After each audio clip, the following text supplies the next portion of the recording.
Start बिस्मिल्लाहिर्रहमानिर्रहीम करता हूँ कि आप सारे खैरियत से होंगे। आज आप मुझे देख रहे हैं मेरे चैनल के ऊपर शहरोज़ अब्दुल्ला के नाम से हमारे यूट्यूब चैनल है और उम्मीद करता हूँ कि आपने हमारे चैनल को सब्सक्राइब भी किया होगा और अपने सर्कल में आप शेयर भी करते होंगे, ठीक है। और आज हम लोग करने वाले हैं बहुत इंपॉर्टेंट न्यूमेरिकल्स और ये न्यूमेरिकल्स बेसिकली चैप्टर नंबर 5 के हैं, ग्रेविटेशन चैप्टर के हैं। अक्सर बच्चों को इस चैप्टर के न्यूमेरिकल्स में प्रॉब्लम आ रहे होते हैं, ठीक है। तो आप जरा गौर से देखिएगा, बहुत इंपॉर्टेंट न्यूमेरिकल्स आज हमने डिस्कस करने हैं।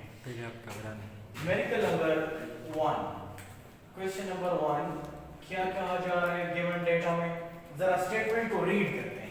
कहा जा रहा है कि Pluto's moon Charon is unusually large considering Pluto's size, giving them the character of a double planet.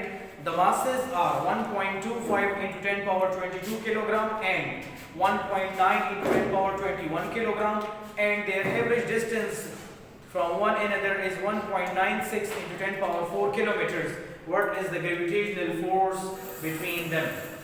आपको कहा जा रहा है कि M1 is 1.25 into 10 power 22 kilograms and M2 is 1.9 into 10 power 21 kilograms, and the distance between them is 1.96 into 10 power 4 kilometers. Let me convert this kilometer into meter. So इससे आ जाएगा, kilo की जगह पर हम 10 पावर 3 लिख देंगे, तो ये हो जाएगा 1.96 into 10 पावर 7 मीटर्स। फिर कहते हैं कि ग्रेविटेशनल फोर्स आपने फाइंड करना है। Required is gravitational force.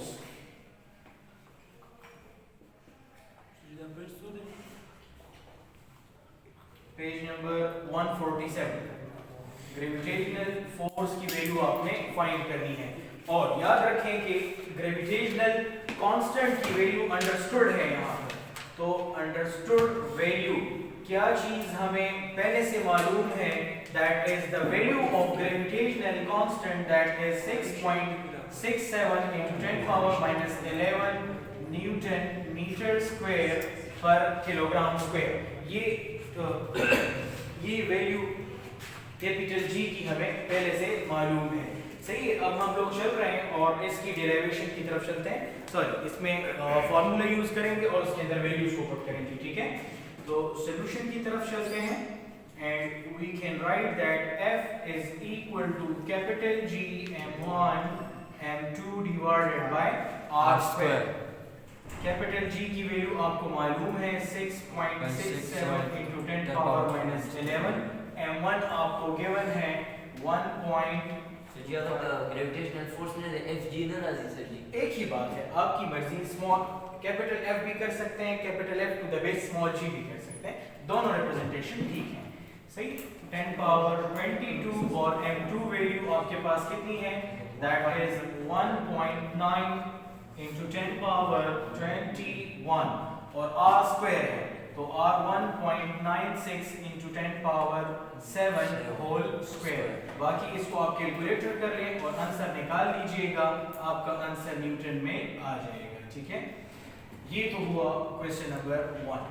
आते हैं जरा क्वेश्चन नंबर 2 की तरफ। क्वेश्चन नंबर 2 में क्या कहा जा रहा है? क्वेश्चन नंबर 2 में कहते हैं जी दिस वन r स्क्वायर, ये Newton law of universal gravitation में 3 है ना। सॉरी, ये तो 3 है ना, क्या मतलब? ये तो 3 है ना, r स्क्वायर 3 है, r2 आ गया। r3 तो नहीं है, कहाँ है r3?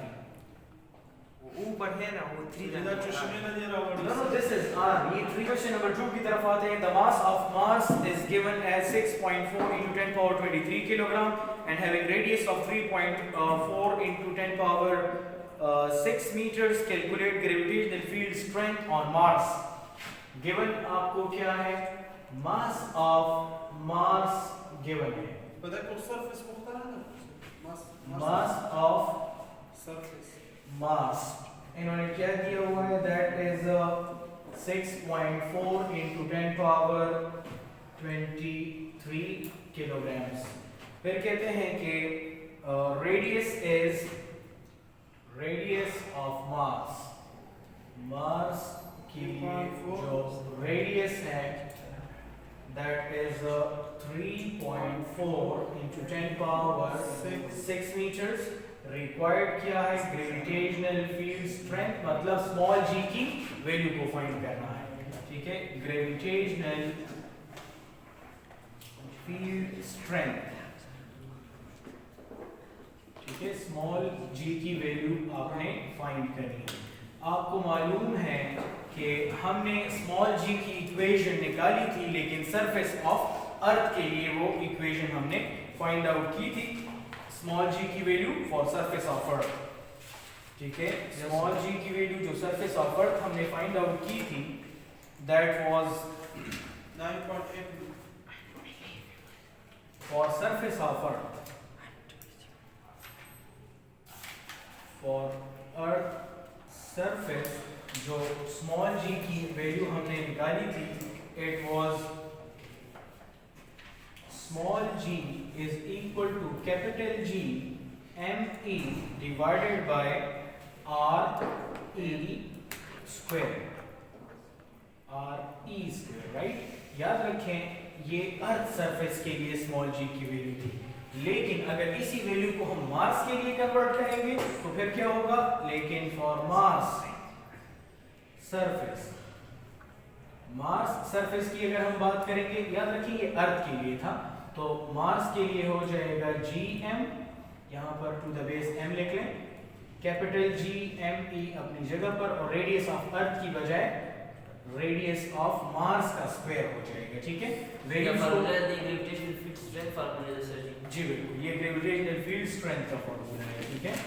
वैल्यूज पुट कर लें, 6.67 into 10 power minus 11, mass of earth 6 into 10 power 24, और रेडियस ऑफ मार्स आपको 3.4 into 10 power 6 गिवन है, इसका स्क्वायर ले लीजिएगा।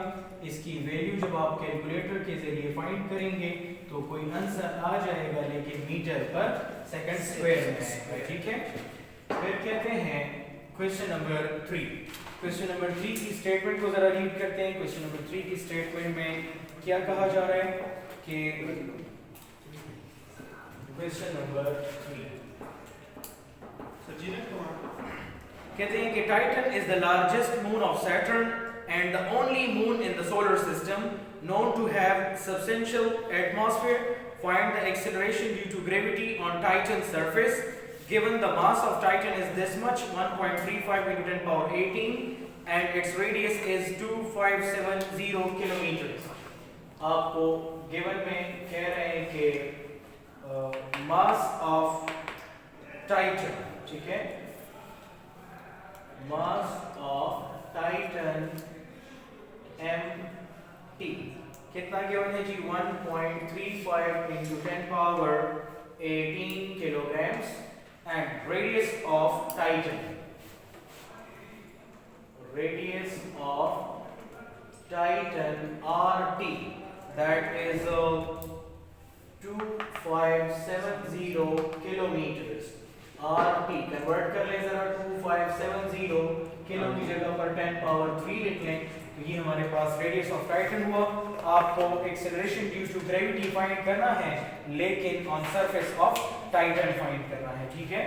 तो आप लिखेंगे रिक्वायर्ड क्या है, required acceleration due to gravity on Titan surface. Titan is a planet like Earth. Acceleration due to gravity on Titan surface, GT की वैल्यू आपने फाइंड आउट करनी होगी।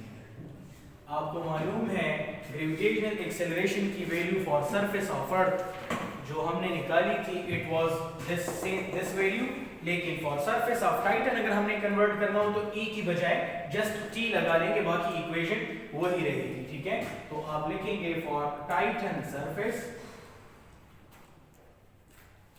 टाइटन सरफेस के लिए ये हो जाएगा GT equal to capital G MT मतलब mass of Titan divided by radius of Titan whole square. ठीक है।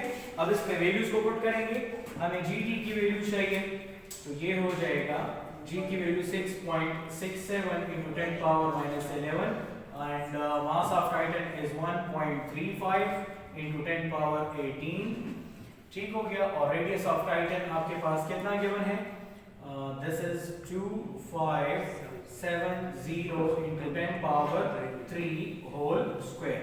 इसको जब आप कैलकुलेटर के जरिए फाइंड आउट करेंगे कोई आंसर आ जाएगा, लेकिन वो आंसर किसके लिए होगा, टाइटन सरफेस के लिए एक्सेलरेशन ड्यू टू ग्रेविटी की वैल्यू होगी, ठीक है।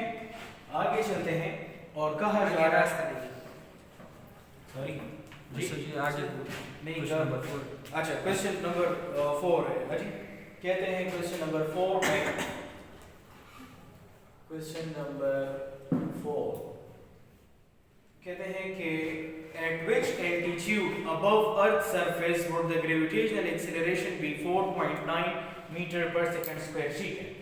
आपको कह रहे हैं कि एक्सेलरेशन ड्यू टू ग्रेविटी की वैल्यू उन्होंने आपको दे दी है, acceleration due to gravity at given height, और हाइट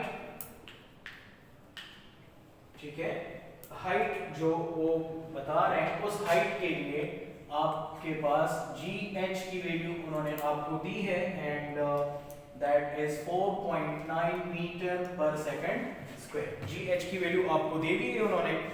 अच्छा, और कह रहे हैं कि आप क्या फाइंड आउट कर लें, आप हाइट की वैल्यू को फाइंड आउट कर लें, ठीक है।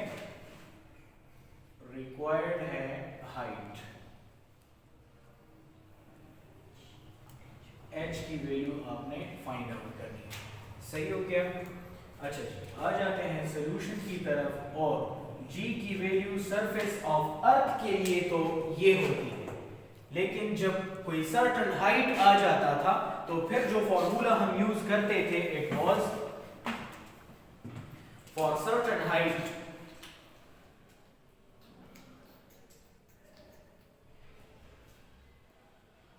फॉर सर्टेन हाइट, जो फॉर्मूला G के लिए हम यूज करते थे, देखें यही फॉर्मूला होता था, अगर आपको याद हो हम लिखते थे capital G M E divided by R E plus H whole square. सिर्फ H एक्स्ट्रा आ जाता था, बाकी जो डिराइवेशन है उसकी उसी तरह थी। हमें H की वैल्यू चाहिए, ये क्वेश्चन अक्सर पेपर में आता है, बहुत शॉर्ट सा क्वेश्चन है, अक्सर ये पेपर में आता है, ठीक है।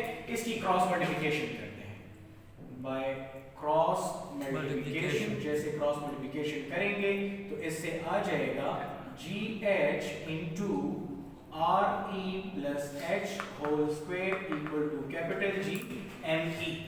हमें H की वैल्यू चाहिए। ऐसा करते हैं कि दोनों साइड को हम डिवाइड कर लेते हैं GH के साथ, क्योंकि GH हमें नहीं चाहिए। चलिए जी, हमने GH को बोथ साइड पे डिवाइड कर लिया, ये GH इस GH के साथ कट जाएगा, आपके पास जो इक्वेशन रह जाएगी वो होगा RE plus H whole square equal to capital G ME divided by GH। हमें स्क्वायर नहीं चाहिए, दोनों साइड का स्क्वायर रूट ले लेंगे, ठीक है, taking square root both hand side, दोनों साइड का स्क्वायर रूट ले लेंगे तो RE plus H whole square, यहां का भी स्क्वायर रूट ले लो, और capital G ME divided by GH, यहां का भी स्क्वायर रूट ले लेते हैं। सो ये स्क्वायर इस स्क्वायर रूट से खत्म हो जाएगा, आपके पास जो इक्वेशन बचेगी it will be RE plus H equal to under the root capital G ME divided by GH, ये वैल्यू आ जाएगी। हमें H की वैल्यू चाहिए, इस RE को मैं राइट साइड पे शिफ्ट कर दूंगा, तो जो इक्वेशन बच जाएगी it will be H is equal to capital G ME divided by GH minus RE। अब इसके अंदर आप वैल्यूज को पुट कर ले और आपके पास हाइट की आंसर आ जाएगा, ठीक है। अच्छा, इसमें जब वैल्यूज को पुट करेंगे तो इससे आएगा कुछ इस तरह से 6.67 into 10 power minus 11, mass offered 6 into 10 power 24, GH की वैल्यू क्या दी है उन्होंने 4.9, ठीक है, माइनस RE की वैल्यू 6.4 into 10 power 6। इनको जब आप फाइंड आउट करेंगे तो आपका आंसर कुछ आ जाएगा, लेकिन वो हाइट आ जाएगा और वो आपके पास मीटर के अंदर होगा, ठीक है। कैलकुलेटर, बाकी कैलकुलेटर का काम जैसे इसमें रहता है, तो आप घर पे तसल्ली से इसकी कैलकुलेशन कर सकते हैं, ठीक है। स्टॉप करें जरा, पॉज किया।